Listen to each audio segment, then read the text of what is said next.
All right, Carla, you just finished week 6 of the 9-week process with leadership transformation.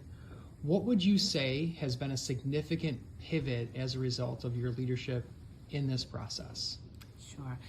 First of all, the whole process so far has been really great.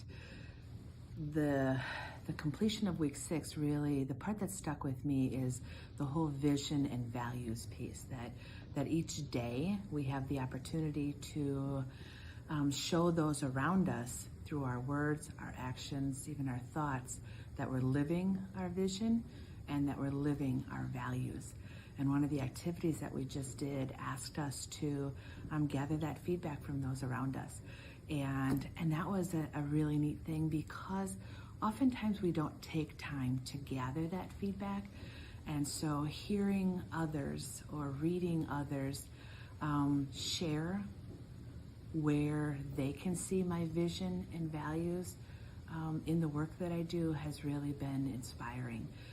I think we also get to, as opposed to have to, we get to every day lead through that vision and value and make those impacts.